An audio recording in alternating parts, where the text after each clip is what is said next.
ուղղությամբ հեռախոսազրույց ունենան Ռուսաստանի նախագահի հետ եւ երեք ԿԲ վարչության նիստներ, որից հետո լրագրողների հարցերին պատասխանելով Ռուսաստանի նախագահը ինչ չի շնորհավորել, բայց այստեղ հարց է առաջանում, թե բա դեպքում ինքնում հետ էր խոսում, խնդրեմ այս մասով ձեր տեսակետը չի ուզել չի շնորհավորել ըստ էության նաեւ ասում են Փաշինյանը եւ ԵԱՏՄ-ն կաթվածահար է եւ չի աշխատում, եթե հարցն արագ չլուծվի, դա կլինի ԵԱՏՄ-ի վերջի սկիզբը։ Գիտենք, որ հայկական կողմը հաղորդակցություն է տարածել հեռախոսազրույցից, որ քննարկվել են այս տնտեսական խնդիրները։ Մինչդեռ ռուսական կողմի տարածած հաղորդակցության մեջ հստակ է դրվել է հերթական պահանջը հանրաքվե իրականացրեք եւ որոշեք ԵԱՏՄ-ում եք թե ԵՄ-ում եք։ Խնդրեմ։ Շնորհակալություն։ Իրականում ոչ թե ԵԱՏՄ-ն է այսօր կաթվածահար վիճակում, այլ Հայաստանի տնտեսությունը, գյուղատնտեսությունը իր բոլոր ճյուղերով։ Կաթվածահար է այսօր բանջարեղենի արտահանումը, պայմանավորված բանջարեղենի արտահանմամբ բերքը մնացել է դաշտերում փչանում է, մարդիկ չգիտեն ինչ անեն, խոշոր տնտեսվարողները պոմիդոր, բիբար, որևէ կերպ մի գրամ, ինչ այս պահը չեն կարողացել արտահանել, կաթվածահար է ձկնաբուծության ոլորտը, ես գիտեմ արդեն մի շարք ձկնաբույծների, ովքեր դադարեցրել են իրենց ձկներին կերակրելը, որովհետև մարդիկ միլիոնների վարկեր են վերցրել եւ այս պահին իրապես կաթվածահար վիճակում է նաև այդ ոլորտը։ Եթե ԵԱՏՄ-ն կաթվածահար իրավիճակում է, ապա ինձ հետաքրքիր հարց է առաջանում, այդ կաթվածահար կառույցում ինչու է զանգահարել, խնդրում, որ Ռուսաստանը աջակցի այդ կառույցի միջոցով մեր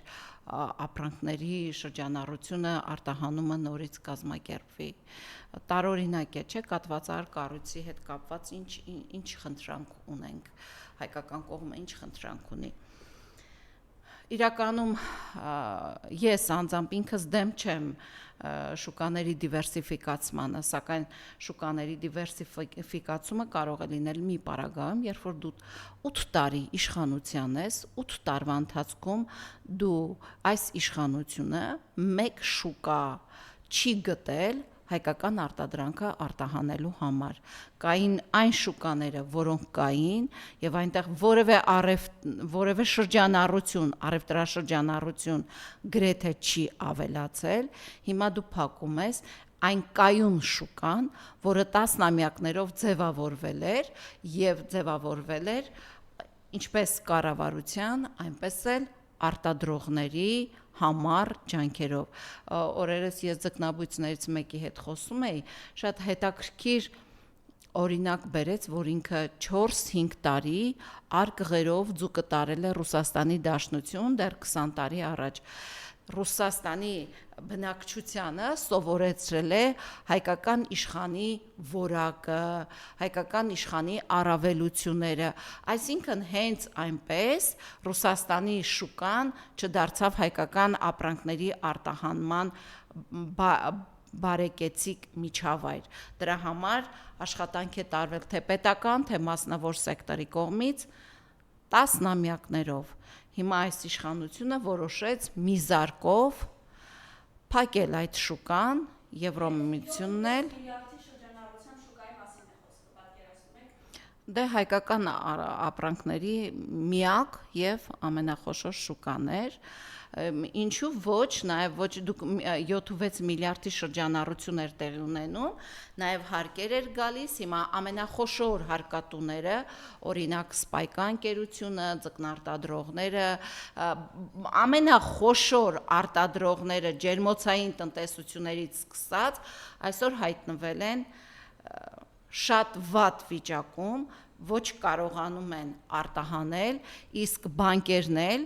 ռիսկային գոտի են համարում, կարմիր գիծ է բանկերի համար այսօր խորտակվող այդ տնտեսություններին նորից վարկավորել։ Ուղղակի բանկերը հրաժարվում են, ես դա հստակ տեղեկատվություն եմ ասում, բանկերը հրաժարվում են եւ չեն ուզում վարկավորում իրականացնել, որովհետեւ գիտեն եթե այսօր իրենք վարկավորում իրականացրեցին օրինակ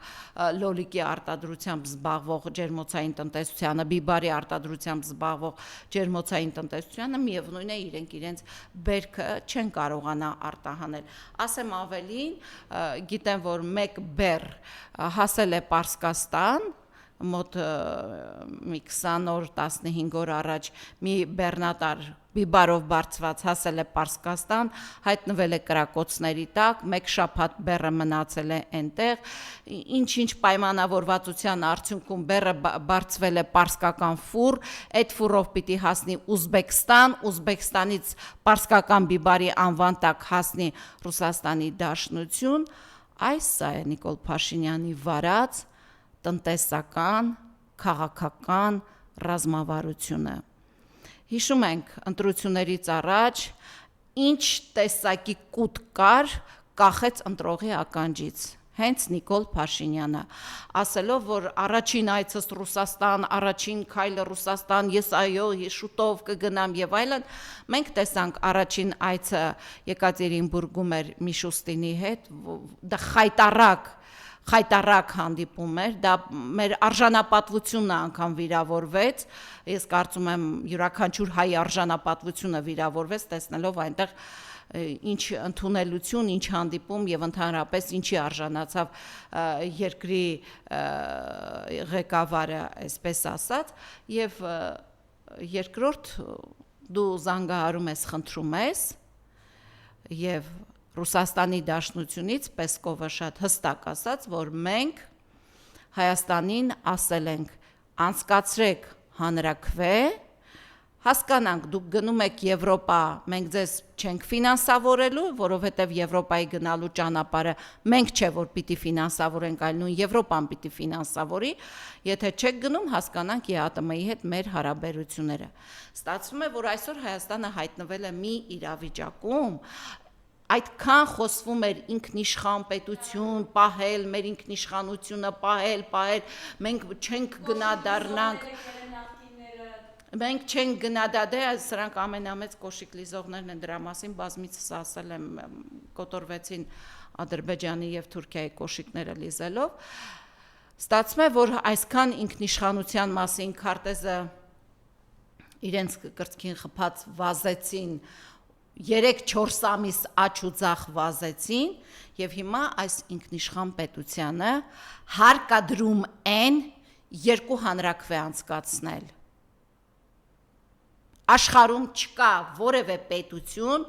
որտեղ դրսի այլ պետություններ հարկադրեն, պարտադրեն եւ ասեն գնացեք հանրաքվե անցկացրեք։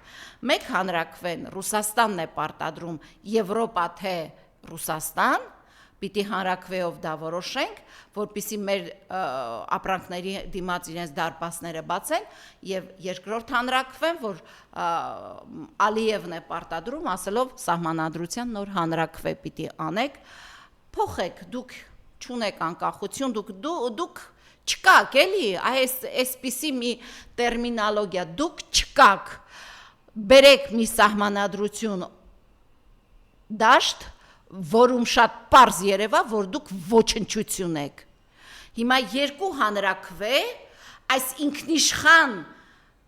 իշխանավորներին պարտադրում են երկու պետություններ։ Երկուսն է շատ կարևոր հանգամանքով։ Մեկը ասում է քո տնտեսությանը պատերազմ չեմ հայտարարի, մյուսը ասում է քո երկրին պատերազմ չեմ հայտարարի։ Այսինքն մենք կանգնած ենք տնտեսական եւ անվտանգային երկու պատերազմի առաջ, ինչի համար, որովհետև Նիկոլ Փաշինյանը որոշեց խաբել հայ ժողովրդին։ Ուղղակի խաբեց։ Ինչ էր ասում, ինքնիշխանություն, ֆորպոստ չենք, չգիտես ինչ չենք, եւ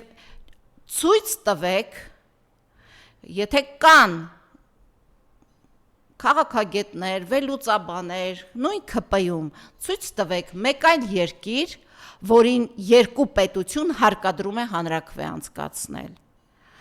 Ասում է, բա գիտեք, ես որ զանգահարել էի Ռուսաստան, բա Պուտինը ում հետ էր խոսում։ Պուտինը մինչև ամսի 3-ը, օգոստոսի 3-ը խոսում է 21 թվականին ընտրված Նիկոլ Փաշինյանի հետ։ Օգոստոսի 3-ից հետո Նիկոլ Փաշինյանը համարվում է Հայաստանում իշխանությունը զավթած իշխանավոր։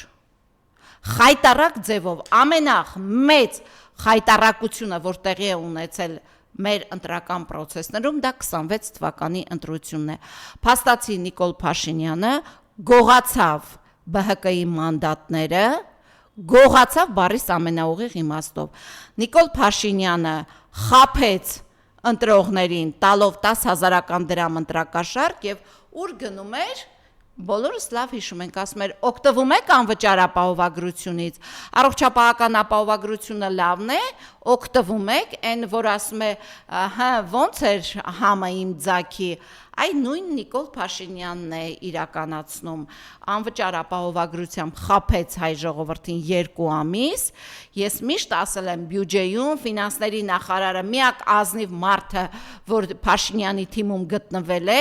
դա եղել է իր ֆինանսների նախարարը, որ չի տրվել այդ սադրանքի եւ բացահայտ ասել է, որ Նիկոլ Փաշինյան այդ փողի աղբյուրը չկա։ Հիմա մենք կանգնած ենք կոտրած տաշտակի առաջ, որովհետև եւ ընտրողը, եւ չընտրողը, եւ թոշակառուն, եւ մինչեւ 18 տարին լրացած անչափահասը հասկացան, որ Նիկոլ Փաշինյանը ֆոկուսնիկի նման խաբեց հայ ժողովրդին, միտեղ կեղծ առողջապահական ապահովագրություն խոստացավ 1-2 ամսով, միտեղ կեղծ ընտրաթոշակ խոստացավ 1-2 ամսով, որովհետև այն պահից, երբ որ Նիկոլ Փաշինյանը բարձրացրեց 10,000 դրամով թոշակը, ռեկորդային աննկարագրելի գների բարձրացում նկատվեցին բոլոր ոլորտներում, չկա մի ոլորտ, որտեղ գնաճ չկա։ Խայտարակ գները, ասում էր, առաջին անգամ դուք տեսնում եք այսպիսի թոշակ, առաջին անգամ, այն ամենաթունավոր ձեթը, քո սիրելի սիթիներում, կամ քո եղբայր լֆիկ Սամվել Ալեքսանյանի սիթիներում, վաճառվում է 1000 դրամ, ամենավտանգավոր ձեթը մարդու առողջության համար։ Այդ ձեթը տարիներ առաջ 250-300 դրամ էր նույն այդ սիթիներում, այն ժամանակ սիթիներ չէր, լուսաստղ ու չգիտես ինչեր էին, նույն այդ ձեթը այդ գնին էր, կարաքը 200-300 դրամ էր, հիմա 4-5 հազար դրամով կարակ մարդիկ չեն, ձուն, տեղական արտադրանքի ձուն 100 դրամ է, ամառվա այս շոքին տեղական ձուն 100 դրամ է, 10,000 դրամ թոշակ եմ, գլխների տակ է 10,000 դրամ թոշակը, այ քիչ առաջ այստեղ նստելուց կարդացի, որ պետական բյուջեի պահուստային ֆոնդից 178 միլիոն դրամ վարչաֆեստին գումար է հատկացվում, Նիկոլ Փաշինյանին ընտրած սիրելի տատիկ պապիկներ ծապ տվեք, 178 միլիոն դրամ ձեր բոլորի հաշվին, ձեր բոլորի կաշին քերտելով վարչաֆեստ են անելու, պարելու են, երգելու են, ուրախանալու են, ցվրվելու են իրենց տներով, ծապ տվեք, լավ եք արել, 24 միլիոն, որ Փաշինյանը դուրս գա, հեծանվային արշավ իրականացնի, լավ զգա իրեն, Երևան քաղաքը նորից հայտնվի խցանումների մեջ, մի 100-200 ոստիկան պիպ փակեն բոլորի ճանապարհները եւ Նիկոլ Փաշինյանը գոհու երջանիկ գնա իր տուն։ Դուք ծապ տվեք, որովհետեւ դուք դեռ 10,000 դրամ ավել թոշակ կարողանում եք ստանալ։ Ես շատ հետաքրքիր է ինձ, որ որևէ մեկը կտեսնի Նիկոլ Փաշինյանին, մի հատ 10,000 դրամ տվեք, ասեք գնացեք մի ամիս 40,000։ Ես որ հանդիպեմ անպայման կտամ։ Չէ, Ես որ հանդիպեմ իմ մայրիկի թոշակի չափով 40,000 դրամ, 41,000 դրամ, կտամ իրեն ու կասեմ գնա մեկ ամիս յոլա գնա, մայրիկս էլ որտեղ քեզ տեսնի, ասի առաջին անգամ դու տենց բարձր թոշակ ես ստանում։ Դե մենք իրականում, մենք մեր ձեռքով քանդեցինք մեր պետության հիմքերը, մեր տնտեսության հիմքերը, խարխլեցինք ամեն ինչ, Եվ հիմա ինչ ունենք անելու, քննադատենք, 5 տարի քննադատում ենք, մենք մեր մեկ սխալ քայլով ամրացրեցինք այս իշխանության հիմքերը։ Մի քայլ է պետք, որպեսզի այս իշխանության աթոռը երերա։ Եվ այդ քայլը կարող են անել տնտեսվարողները, որոնց Նիկոլ Փաշինյանը իր ոչ ողջամիտ քաղաքականությամբ պատերազմ է հայտարարել։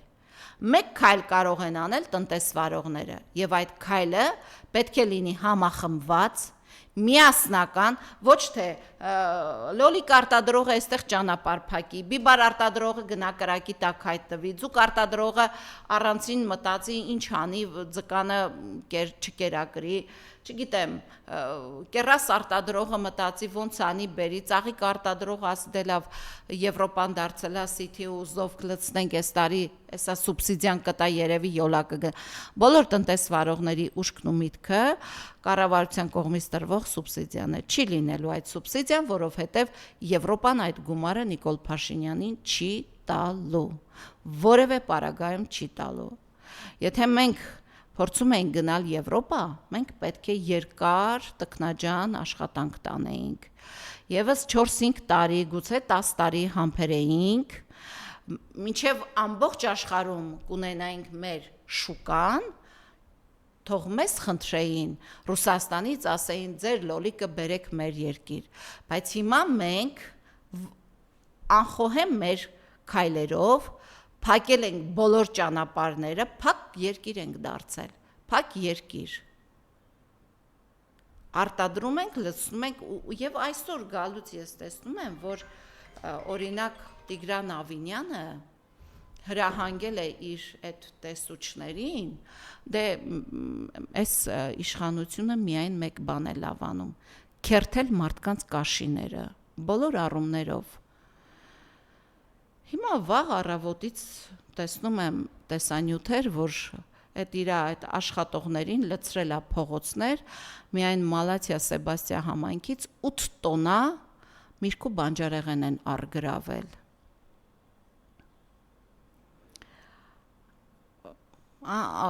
Ինձ համար սա անհասկանալի է, մարդկանց ապրանքը փող են տվել, առել են, դրել վաճառում են։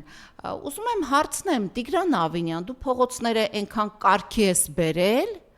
այնքան ամեն ինչ մաքուր, կոկի, կահավորած փողոցներ ունես, որ այդ մարդկանց լոլիկն ու պամիդորներ խանգարում քո փողոցների տեսքին։ Նորից քեզ հրավիրում եմ Մալաթիա Սեբաստիա վարչական շրջան։ Այսօր, վաղը չէ մյուս օրը, ժամանակ գտի Երևան City-ի մոտ։ Ամեն օր ժամը 3-ին գնամ կանգնեմ այդ Ռաֆու փողոցի վրա։ Եկ հանդիպենք, շրջենք Մալաթիա Սեբաստիա համայնքով։ Շրջենք ու այդ խայտարակությունը ես քեզ ցույց տամ ու տեսնեմ ինչով է պայմանավորված ձեր այս թալանը։ Ինչի՞ եք մարդկանց թալանում։ Ուրեմն այդ որտեղից որ թալանել եք այդ ապրանքը, ուղիղ փողոցի դիմաց մանկական խաղահրապարակում այսպես խողովակ է, որի միջով երեխաները անցնում են սղալով։ Ուղիղ ամիս ու կես է խողովակի վերևի հատվածը կոտրվել է, եւ ոչ դու, ոչ քո թաղապետ Կատվալյան Սաշը, ոչ դրանից առաջ այդ Ռոմիկ էր, չգիտեմ ինչ էր այն Արամ Սարգսյանի կուսակից թաղը, որևէ մեկի մտքով չի անցնում, որ այդ կոտրված հատվածը վերանորոգի։ 2-3 օր առաջ եմ նորից անցել։ Դուք մանկասպանությամբ եք հիմա զբաղված, որովհետև եթե որևէ երեխա դա չնկատի, այդ խաղահրապարակով բարձրանա փորձի իջնել, այդ բարձրությունից գահավիժելու է ցած, ինչպես որ եղավ այն երեխայի դեպքում, որ այդտեղից կոտրվեց ու այդ երեխան ցած ընկավ։ Մանկասպանությամբ եք զբաղված։ Փոխարենը դա կարգի հրավիրեք, փոխարենը այդ փողոցները մաքրեք, փոխարենը փոշուց ու կեղտից մեզ ազատեք, հանել լցրել եք ասում եք տարը, ասենք ուր տանեն, Տիգրան Ավինյան, քանի կիլոգրամը քո սառնարանում տեղ կանի, ուր եք տանում այդ բանջարեղենը մարդկանց, դու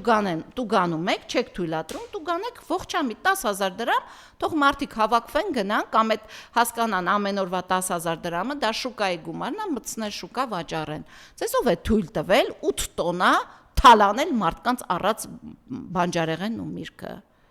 Գանք մյուս հարցերին, Տիկին Ստեփանյան, Նիկոլ Փաշինյանի ըստ էության լավ երեխաների մայրը Աննա Հակոբյանը վերջերս խոսում էր, որ երբ սկսել է ընտանեկան բռնությունից խոսալ, իր հասցեին սպառնալիքներ են հնչեցնում, միանգամից դատախազությունը ընթացք տվեց այս հայտարարություններին եւ իհարկե բոլորը հիշեցնում են։ Իսկ ինչու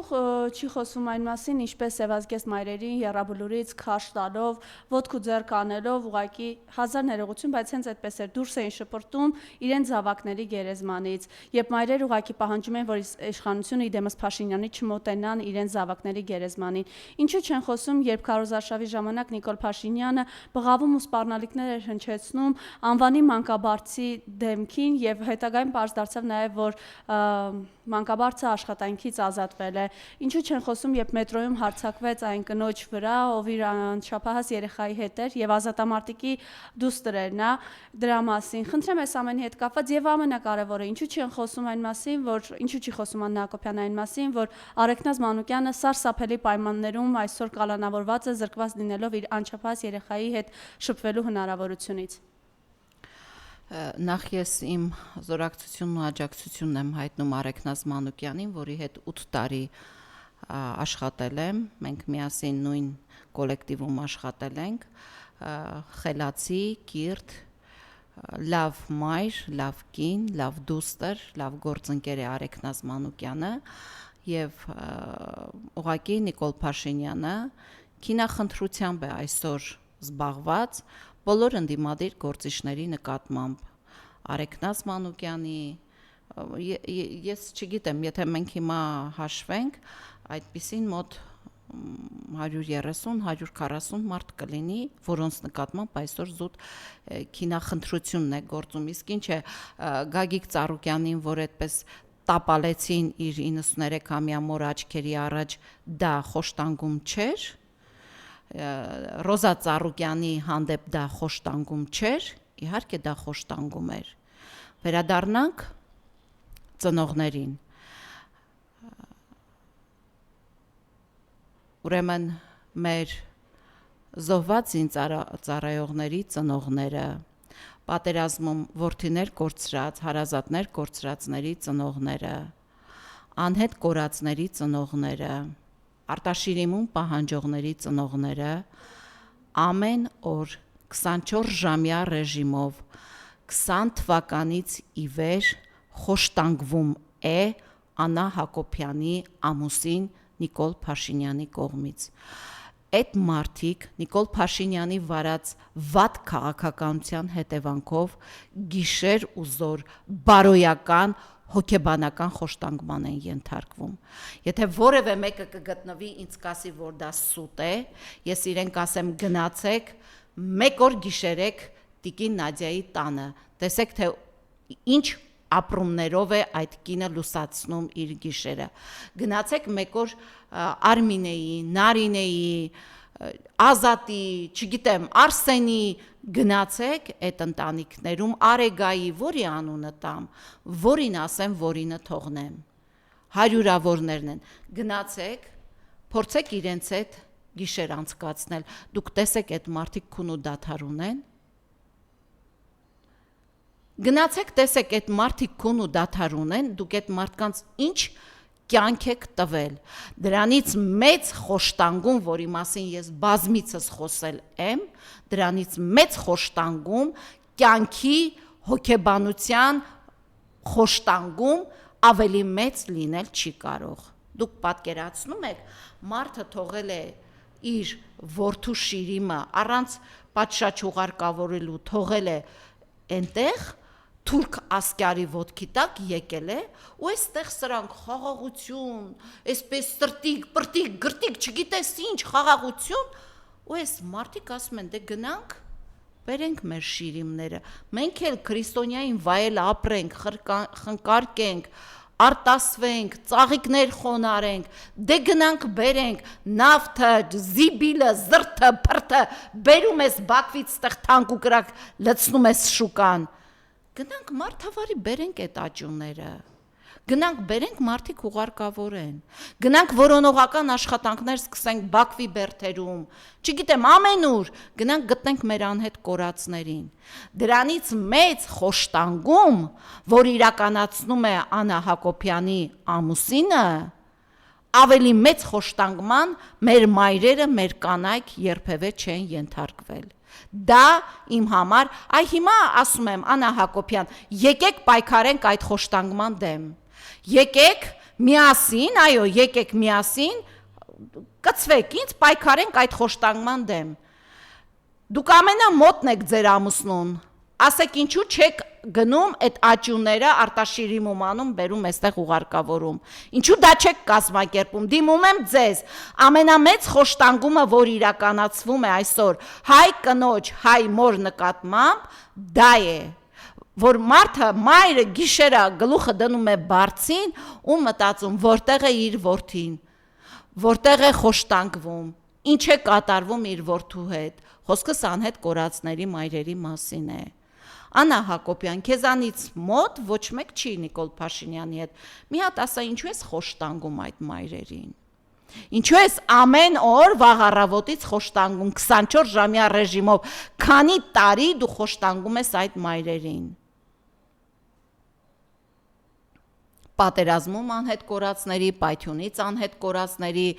բռնի առևանգվածների, Արտաշիրիմում պահանջողների, էլ չեմ ասում հազարավոր որդեկորույս մայրերին, ինչի է խոշտանգում ձեր ամուսինը բարոյական եւ հոգեբանական առումներով։ Ինչու է խոշտանգում։ Եթե ուզում ենք խոսել կնոջ խոշտանգումից, մենք պետք է սկսենք հենց այս կետից։ Եթե այս կետից չենք սկսում, նշանակում է դրա տակ ես ինչ-որ սև բաներ եմ տեսնում, մութ, սև գործեր եմ տեսնում։ Եվ այս ամենին զուգահեռ ասում են խաղաղություն, բայց բանակում մահերը շարունակվում են, խնդրեմ։ Երեք մենք նորից լուր ստացանք, որ Պապիկյանը վերանշանակվի պաշտպանության նախարար։ Ես ասեմ, որ Պապիկյանը այն նախարարը չէր, որ պետք է նշանակվեր կամ վերանշանակվեր, որովհետև մենք էլ ահազանգերի ենք տիրապետում, մենք էլ գիտենք ինչ է կատարվում բանակում, ցավոք, այո, նույնիսկ այդ բարոյահոգեբանական, ես շատ խոսեցի քիչ առաջ բարոյահոգեբանական խոշտանգումից, բարոյահոգեբանական վիճակը բանակում պատշաճ մակարդակի չի բերվում եւ չի բերվում, նույնիսկ պատշաճ տվյալ ընտանիքին մոտեցում չի դրսևորվում։ Գիտեք, խնդիրը այն չէ, որ Սուրեն Պապիկյանը պիտի Facebook-յան էջում ցավակցություն գրի։ Խնդիրը դա չէ։ Խնդիրը այն է, որ մենք տարանք այդ երեխայի, տղայի, 18 տարեկան տղայի գլուխը կերանք ու գնացինք հանգիստ մեր վարչաֆեստիվալներին, հեծանիվներին, փառատոներին ու չգիտես ինչին։ Թող ցույց տա Սուրեն Պապիկյանը, նույն Նիկոլ Փաշինյանը, քանի զինվորի, այդպես սպանված զինվորի ընտանիքի իրենք որևէ անգամ բացել են այդ մարդկանց դուռը, նույնիսկ իրենց քաղաքապետերը չեն այցելում, գյուղապետերը չեն այցելում, գյուղը դեռ մի քիչ իր այդ վարք ու բարքով ուրիշ է, որևէ չինովնիկ չի տանում, հուղարկավորում են, գալիս մնում են իրենց ցավի հետ մենակ։ Սա քիչ առաջ ես խոսում էի բարոյական հոգեբանական խոշտանգումից, դու տանում ես 18 տարի մարդը որդուն մեծացրել է, ես կառաջարկեմ օրինակ ֆորս մաժորային պայմանագրեր լինեն, օրինակ Աստված մի արասե, եթե տվյալ ընտանիքի որդու կյանքը խլվում է, ինչ պետք է անի պետությունը, ընդհանրապես պետությունը ինչ պետք է անի այդ ընտանիքի հետ, խոսքը ձեր տված այդ 10 միլիոն շպրտած գումարի մասին չէ, ոչ, խոսքը դրա մասին չէ, պետությունը բարոյական, հոգեբանական եւ ֆինանսական, այո, ինչ պատասխանատվություն պետք է ստանձնի տվյալ ընտանիքի հանդեպ, երբ որ իրենք իմանան, կամ ամեն այդպիսի զոհից հետո պարտադիր պետք է պաշտոնանկություն տեղի ունենա, ամենագլխավոր պատասխանատուի պաշտոնանկություն պիտի տեղի ունենա։ Եթե դա չի լինում, նշանակում է բանակում կլինեն եւ զոհեր, եւ ինչու ոչ միայն բանակում, հիվանդանոցներում, առողջ մարդուն հիվանդանոց է ստանում, ասում են ռեանիմացիայից եկեք տարանք այնտեղ, եկեք բերեք։ Ընդհանրապես բոլոր ոլորտներում վերանայման խնդիր կա։ Վերանայողը չի կարող լինել ԿՊ-ն։ Ես մի անգամ ասել եմ Հովիկ Աբրահամյանի վարչապետության տարիներին Հովիկ Աբրահամյանը ստեղծեց հակակոռուպցիոն մարմին, որը ղեկավարում էր հենց ինքը։ Դուք պատկերացնում եք, ոնց որ մարդասպանը այնպես անի, որ ինքը մարդասպանությամբ չզբաղվի, դե չի լինի, չէ՞։ Գործողանձը հենց ինքն է։ Հիմա մենք ասում ենք, մենք պետք է ամեն հարցում լինենք հետևողական։ Հասարակական սեկտորը պետք է համախմբվի։ Ես ինքս էլ ունեմ հասարակական կազմակերպություն, առաջարկում եմ համախմբվենք, բոլոր հարցերում վերանայենք մեր գործողությունները, ինչու միայն ասենք այս անհետ կորազը, չէ՞ որ երեկվա այդ Նարեկի ընտանիքը ավարտվեց, այդ ընտանիքում ամեն ինչ ավարտվեց, ամեն մեկը իրենց գործին են, ուրախ զվարթ, բաժակներ են չխկացնում, դու էլ նշանակվեցիր, դու էլ նորից նախարար ես, իսկ ինչ կանի Նարեկի մայրը, ինչ կանի մյուս Արմանի մայրը, ինչ կանեն մեր մյուս տղաների մայրերը։ Դրա համար պետք է մենք փորձենք հասարակական սեկտորը ակտիվանա եւ թույլ չտա, որ այս իշխանությունը թալանի, քերթի կաշին, իրենց փողերը լեցուն այսպես ծովի մեջ խեղդվեն, դե դու թոշակառու 10,000-ով, գործազուրկ Նիկոլ Փաշինյան, դու մի այսպես քո այդ հոգուն հագուրտ տալու համար հազարավոր աշխատատեղեր փակեցիր։ Այնքան որ վրեժդ լուծես, հազարավոր աշխատատեղեր ես փակել։ Հիմա էլ ասում են 14 րոպե լսումներ եղավ, հեծը հիմա դրված է պետական խայտառակություն։ Հեծը դրված է թալանի, Արարատ ցեմենտը դրված է թալանի, եկել եք եւ տնտեսության վերաբաշխում եք իրականացնում։ Բայց այս տնտեսության հերն էլ անիծեցիք, տնտեսություն թողեցիք, որ այդ վերաբաշխումն էլ իրականացնեք։ Շնորհակալություն։ Շնորհակալ եմ ես։